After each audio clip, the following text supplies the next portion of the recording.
Buckle up. You're going undercover with private investigator Bobby Young.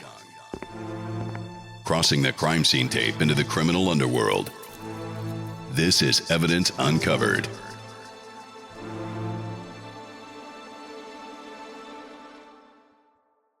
So, welcome to Evidence Uncovered, Diana. You are our 2-time or 3-time investigator of the year. And, I truly appreciate your approach to all these private investigations cases, your mentality on it, your tenacity. And, it's so relieving to have such a big team of people that are working together, but also to have somebody like yourself that has been an amazing private investigator for the last 6 years, at least with Covert Results. And, we have so many cool stories. And that's what's unique about this podcast is that this is from the true perspective of real private investigators. And we're focusing on real stories and real impacts that we've had. We talked recently about how you almost have kept up with how many lives you have changed and how many people you've impacted for the positive. And at the end of the day, that drives us. But at the same time, we want a positive outcome for our clients and for society. And, we're really doing the right thing here. So tell us your name, Diana. So my name's Diana Hutson. I'm from Nashville, Tennessee. I've been doing investigations in one form or another since I graduated from college. My internship was investigating, doing loss prevention, shoplifting, embezzlement, asset protection for Kmart of all places. It was a very good opportunity, coming out of college to have that type of job, but also it was a job that you're never doing the same thing every day. So that's kind of what kept me interested in it. But there comes a point where, putting people away for stealing $700 to pay their electric bill or their kids' doctor bills becomes a bit more depressing than it is intriguing. And so it was time to move on to something else. And I had always wanted to be a private investigator. I never wanted to be a police officer. I think it's two different fields. I think one field is protecting the public and, taking bad people and putting them in bad places. But sometimes there's mistakes made, and that's where we get to come in and we get to do our jobs as defense private investigators. But I'm kind of in a unique position because I get to do defense private investigations and I get to do civil investigations. And it is that same feeling that you get to do something different every day. And so, when I came on board with Covert Results, I had gathered some experience, as I said, doing loss prevention. I actually went to work as a juvenile officer at Powhatan Correctional Facility. I did that for a couple of years. That too sort of lost its fate of intriguing things to do. I did enjoy doing site checks where we checked for contraband because I found everything. And one of my favorite stories to tell people is I had gone into a pod and I was in a mail pod and everybody's head was shaved. That was fun. Oh, yeah. Everybody's head was shaved. I was looking around the room, just checking for possible contraband, and I looked up, and they had those long, do you remember the long fluorescent lights, and then they had the box cover over it? Mm-hmm. Well, there was a long hair hanging out the side of the box, and I could see that because it was shiny, and the light was reflecting off of it, and I thought, oh, that's really strange. And so I looked at my sergeant, and I said, can you go get a ladder? And he said, ladder? I said, yeah, I want to go up there. He says, nobody can reach up there. I said, somebody reached up there. And he's like, how do you know? And so I show him, I said, you see the hair? He doesn't see anything. He gets the ladder. I said, let me look. Let me just see. So I go up the ladder and I carefully and strategically start pulling this piece of hair out. And as I pull it out, a double-edged razor is attached to this piece of hair in the light. So somebody got it up there. So having a knack for finding things, it's always been there ever since my first job in college to now. Awesome. Well, tell me a little bit about what you do in the very little amount of spare time you have. You're a worldwide champion of softball. I do. How many rings you got, Diana? A lot. I don't count them anymore. But those it's more about the people and the experience, I think. But yes, I do enjoy playing competitive softball. I play on 2 competitive teams in Tennessee, and then I travel the country with another team, and we play around the country. Yeah, and you know what's been interesting? We talk about a lot of things. It's a small world, and I've actually worked with people that are women that have played on your softball team throughout your whole softball career. Mhm. There was an FBI agent, there's Homeland Security agent, and you know I actually had met the Homeland Security agent for lunch. I don't know, it was probably 3 or 4 years ago, and she was like, "I can't believe Diana's a private investigator." It's almost like I couldn't believe that you are doing that. And I said, "Well, she's one of the best. Like she's freaking awesome, and you know, literally once she latches on to something, she's not going to let go." And it's almost like they didn't know that side of you, and which obviously, if you don't really know somebody or what they're doing, then but I think that was eye opening to her, and I was yeah, you know, yeah, Diana's the best. So Well, we had met when I was a school teacher. I became a school teacher for 5 years. I became a long-term sub. So if somebody would leave for a long period of time, they would, instead of having a different person come in every day or every week, they would have a long-term sub take the position. So that's what I did at the elementary school. So a lot of the people that you were just talking about, I met them while I was an elementary school teacher and playing softball, you know, the weekend warriors around town. And that's how we all met each other. So when you tell them, you know, that she's this private investigator, she does civil and criminal cases, testifies in court, you know, is an expert witness, they were probably like, what? She's the head of the PTO and she's a teacher at the elementary school. You know, what are you talking about? So there was probably a pretty good level of confusion there because, you know, you just don't talk about your stories from before you were a teacher. So they had no, you know, relevant points to understand that you were talking about the same person they knew in a different light. yeah, yeah, no, absolutely. I agree. But brings such a good, really good point because people think that you either you have to be a prior cop or a prior military. It's like one or the two. And I actually have talked to other company owners that say they are having trouble trying to find people because that's exactly what they're looking for. Where obviously our team is much more unique in that sense, where that's not only what we're looking for. I mean, you do have a loss prevention background, but you also have a teacher background, you have uh, corrections background, and so I mean, you're very diversified in your employment history and background. So it's all about people's experience. So talk a little bit about like before you came on board as a private investigator, being a private investigator, did you think that you were going to have to go get some special college degree or just how did you take it when you came on board? So before I do anything, I think we all know I research things pretty good. And so I knew that I was well qualified to be a private investigator for the educational portions of it, for the experience portions of it, and the investigative experiences. I had all of that. I wasn't worried about that. Paperwork is easy to me. You know, paperwork is it's necessary to, you know, make sure that if anything happens to you, somebody else takes over your case, or anything happens to you years down the road, it comes up and they need these documents for posterity and to bring up in court. So that kind of stuff is easy and it's important. Um, what I thought I was walking into was basically following around people for civil cases. I hadn't really given much thought to being a criminal defense investigator.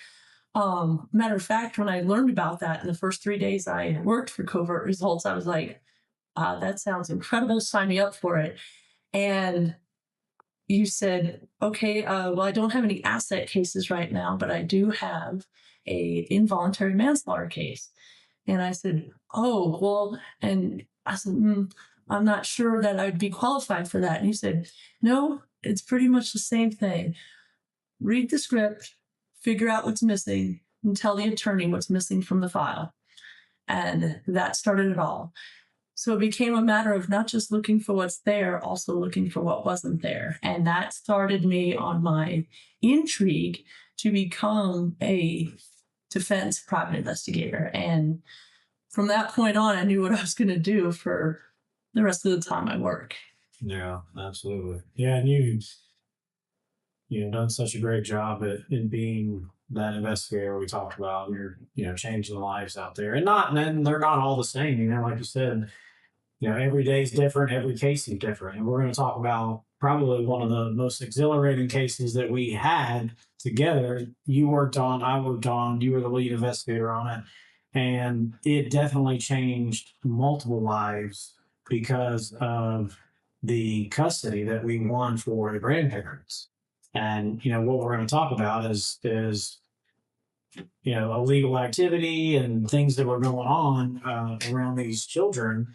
And nobody wants that. I really think even the person that we were following, that we'll get into, that was doing this stuff, they probably appreciate it at some point or another because they are really unable to take care of themselves and their own children. So, they might be mad in the moment, but, over time, like I've experienced that as a police officer, somebody may be mad in the moment when you arrest them, but down the road they may get, they may go to rehab or something to be rehabilitated, and they're appreciative of what happened.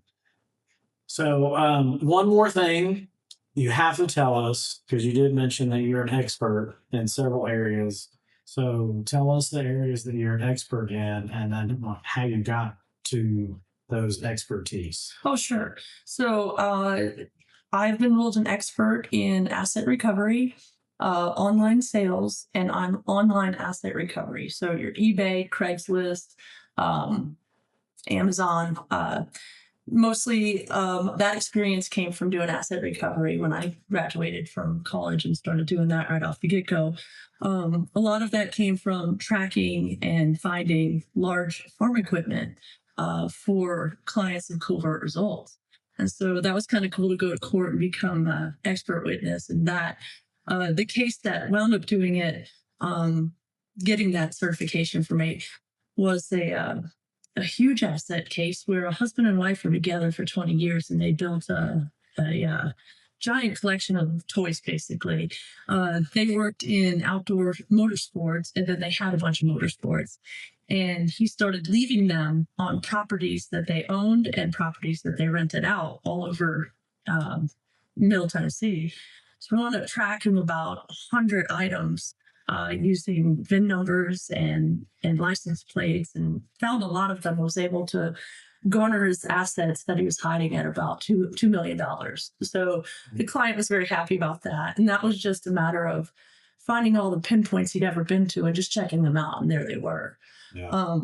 I'm also considered a paper expert. A paper expert. Right. So that was an interesting case where somebody was being blackmailed with paperwork that was sent to their boss.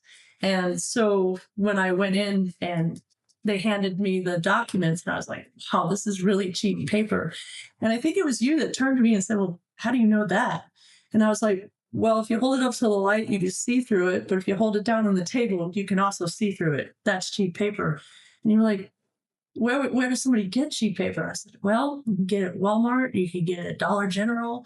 I said, it's the cheapest paper you can find. And then the client had said, can you track the paper? I said, we can track the paper and we can track the ink, and we probably can track the printer that it was printed on. And so I flipped it over, and there was some, we call them paper skid marks on the back of it from the ink. And I was like, yeah, it's a really cheap inkjet printer. And you guys were just, how do you know this is an inkjet printer? And so I told you guys that when I was 16, I moved to North Carolina with my parents, and they opened up a print shop. So I've been working with paper at that point for nearly 28 years. So I called my sister-in-law and I told her, I said, funny story. I said, will you send me a book filled with paperweights from 15-pound to 100-pound paper?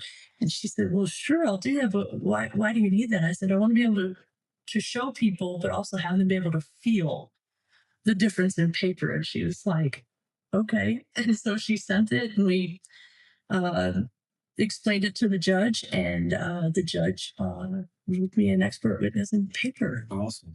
Wasn't there also like a social media picture of the person we would call the target, which this was the suspected person that basically, it was a divorce type case, child custody case. And basically this guy thought he was super slick, like Jeffrey Dahmer style. He was he typed up some letter, printed it off, and then put a bunch of stamps and, was like probably wearing gloves, I can only imagine. And then, probably used some water instead of his tongue and licked it. And, I just imagine what people do these days to try to, go undetected. But, nonetheless, seals it up, puts it in the mail, probably drops it in some blue mailbox in the Kmart parking lot.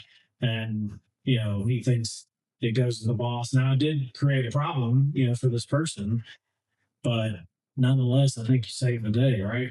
Yeah, we had a couple points of interest on that. First of all, we asked the client, where did you guys used to get your paper from? And she said Dollar General. I was like, that tracks. And I said the name of the printer, and she said, yeah, I believe we had one of those. And then there was a post on social media, on this guy's social media page. And when I pulled the picture up, I zoomed in the background, and there was the exact printer that I had told the defense team, this is the printer. And then we zoom in on it, and there it is, right there, plain as day. So the judge was like pretty impressed with that. Yeah, awesome. We talk about all the time, one, as a PI, you're only as good as your report. And then any supporting documentation that you have to go with that is obviously very helpful. Because, as a private investigator, even though in some of the past episodes I talked about how one day I have a card that says police officer and the next day it says retired officer, and I'm treated totally different. I'm credible when it says police officer. When it says retired officer, it's like, you're not credible anymore. So you're just a normal citizen. And, maybe sometimes we should look at people as a whole and their background, training, experience, like, how are you got to prove yourself credible in the first place. So when you're taking the stand, you're swearing it's all true and correct. But, that's why I'm very confident in your abilities, Diana, and everybody that we have to deliver results. That's what we're doing. So let's talk about the results of this case, and let's just call it the surveillance case that doesn't lie. Okay. Because at the end of the day, this case had so many just nail in the coffin moments. It was like, hey, client, I think we got enough. Or, hey, attorney, I think we got enough here.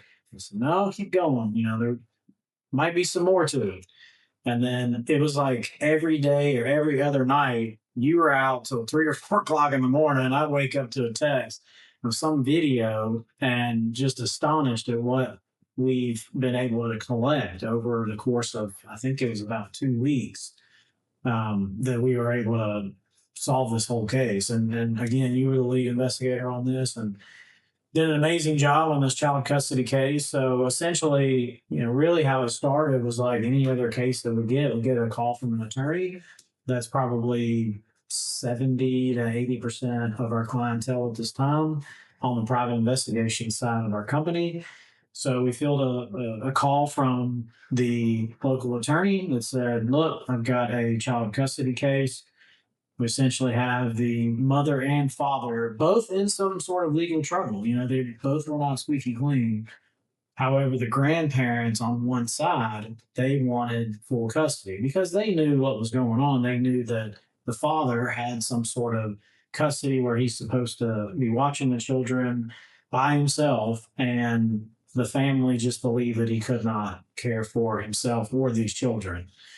So we, of course, took the case on, do what we normally do, write up a contract, attorney approves it, client approves it, and then we go into our interview phase with the client so that we can have all that intel. We want to build an intel packet first before we really set out into the field and get going and put eyes on something. We want to know all the little fine details before we get started. So this was a case probably about 3 or 4 years ago. But when I asked you to come on the podcast here and talk about one of the most important, but one of the biggest cases that we've had that had a lot of crazy turns, and this is one that you've had many. Right. And this is one that's popped in your head, and you said without a shadow of a doubt, this is the one that we should talk about. So start us off. Tell us how we kind of got started and the first day that we set out and what happened. So, this case, this dad is is, maybe still is, a dumpster fire. I mean, he absolutely had everything. Drugs, alcohol, prostitutes, driving around late at night, guns, drinking and driving, like all of it was involved in this case. The first time I was brought into this case, it was to actually deliver the subpoena to the grandparents, to the other grandparents, to come to court. And when I gave the subpoena to this dumpster fire dad, his father, he started cursing at me and told me if I came on his yard again that he was going to kill me. And I thought that was great. Thank you. Yeah, big tough guy. Yeah. Mm. So when I left off there, I was just like, man, what a jerk. Man, I'd really love to get that guy. And so I sent the video of the subpoena service to you, and I was like, look at this clown, just like went nuts. And you were like, that's okay, we're going to do some surveillance. And I said, yep, I'll do it. I don't even think you asked me to. I just said I'm going to do it. And so we start watching this guy. And the first couple of days, it's pretty mind-numbing and numb, because we know he has a rental car, but the reason he has a rental car is part of his dumpster fire dossier. 2 weekends before, he had wrecked his car. And when they took him to the hospital and did a drug test, he tested positive for methamphetamines.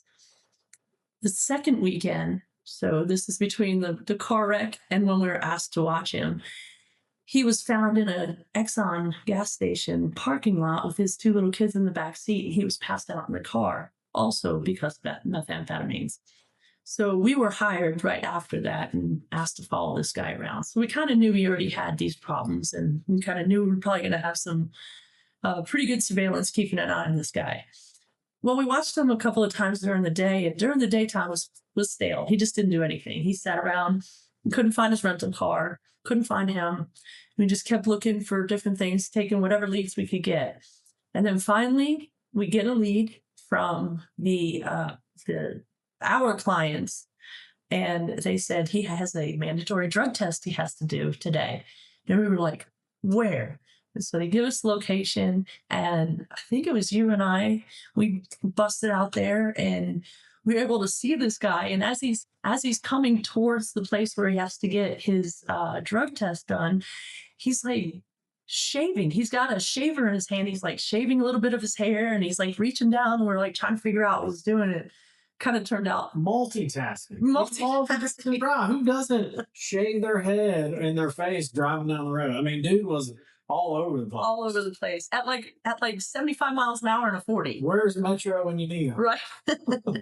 So yeah, he pulls into this place, and he's all over the place. He's not even looking. He's super easy to follow, and he goes in there. And we watch him go in, take pictures, get video, and he's got this baggie as he's going in, and we realize he's got this baggie that has hair in it. So apparently his drug test had something to do with hair follicles. So he comes back out, and it wasn't very long. He was only in there about 10, 15 minutes.